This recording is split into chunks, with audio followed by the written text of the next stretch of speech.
তীব্র বিষাক্ত সাপ চন্দ্রবোড়া বা রাসেলস ভাইপার।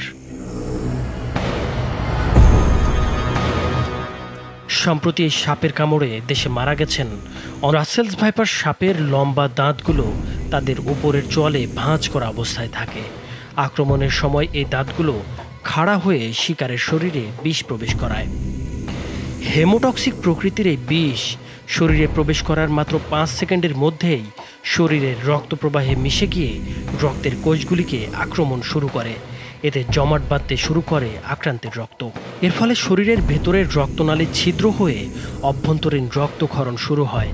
বিকল হতে শুরু করে শরীরের বিভিন্ন গুরুত্বপূর্ণ অঙ্গ প্রত্যঙ্গ। এছাড়া শুরু হয় বমি বমি ভাব, কিডনি বিকল এবং শ্বাসকষ্টের সমস্যা।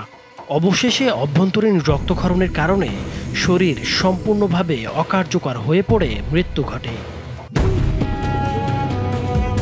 তবে রাসেলস ভাইপার দেশের সবচেয়ে বিষধর বা সবচেয়ে প্রাণঘাতী সাপ নয়। পরিসংখ্যান বলছে বাংলাদেশে অন্তত 80টি প্রজাতির সাপ রয়েছে। এর মধ্যে মাত্র 7 থেকে 8 প্রজাতির সাপের কামড়ে মানুষ বেশি মারা যায়। সাধারণত সাপের আক্রমণ বাড়ে বর্ষা মৌসুমে। দেশে প্রতি বছর প্রায় 6 লাখ মানুষ সাপের কামড়ের শিকার হন।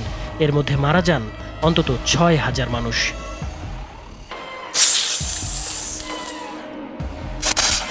দেশের বিষাক্ত সাপের তালিকায় সবার প্রথমে যে সাপের নাম সামনে আসে সেটি হলো খোয়া গোখরা।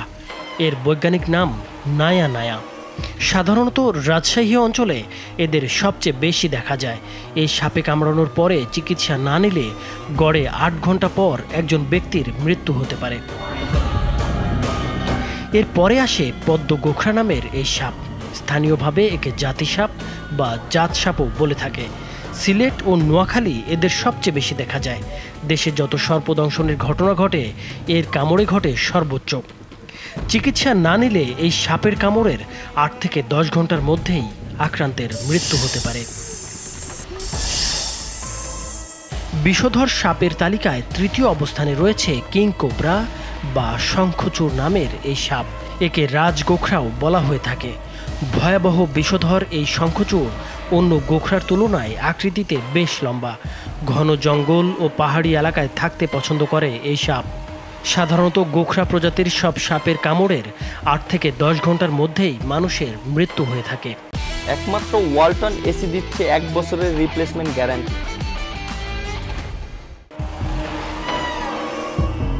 এই সাপকে শঙ্খিনী বা শাঁকিনী নামে ডাকা হয়। তবে স্থানীয়ভাবে একে কেউটে সাপও বলা হয়ে থাকে। বাড়ির আশেপাশে শুকনো জায়গায় থাকতে পছন্দ করে এই সাপ। শঙ্খিনী কামড়ানোর 15 থেকে 18 ঘন্টা পর রোগীর মৃত্যু হয়। কালো নাইজার নামের এই সাপ বাংলাদেশে প্রচুর সংখ্যায় রয়েছে।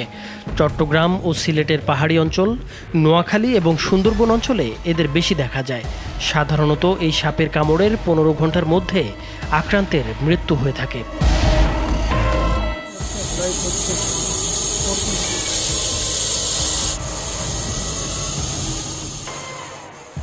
বাংলাদেশের বিষধর সাপের তালিকায় 6ষ্ঠ অবস্থানে রয়েছে বর্তমানের তুমুল আলোচিত সাপ চন্দ্রবোড়া বা রাসেলস ভাইপার।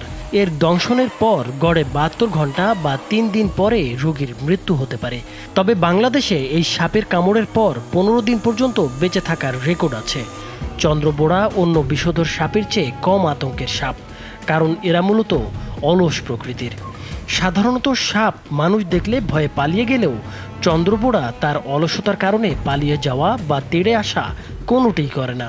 এমনকি বাধ্য না হলে নিজের জায়গা থেকেও নড়ে না এরা। রাসেলস ভাইপার আলোচনায় আসার পর জনমনে তীব্র আতঙ্ক তৈরি হয়েছে। কোথাও কোথাও জনপ্রতিনিধিরা সাপ মারার জন্য নগদ অর্থ পুরস্কার ঘোষণা করেছে। ফলে নির্বিচারে সাপ মারছে মানুষ। এটি একদিকে যেমন জীববৈচিত্র্যের জন্য বিপর্যয়কর, অন্যদিকে বন আইনে এটি দণ্ডনীয় অপরাধ। সাপ শুধু ইঁদুর খেয়ে আমাদের উপকার করে না, সাপের বিষ অনেক ঔষধের কাঁচামাল। হৃদরোগ, স্ট্রোক, রক্তচাপ নিয়ন্ত্রণকারী, এমনকি ব্যথানাশক নানা ঔষধ তৈরিতে সাপের বিষ ব্যবহার করা হয়। এছাড়া পরিবেশের ভারসাম্য রক্ষায় সাপের গুরুত্ব অপরিসীম। তাই সাপ দেখলে তা ধরা বা মারার চেষ্টা করা থেকে বিরত থাকতে বলা হয়েছে।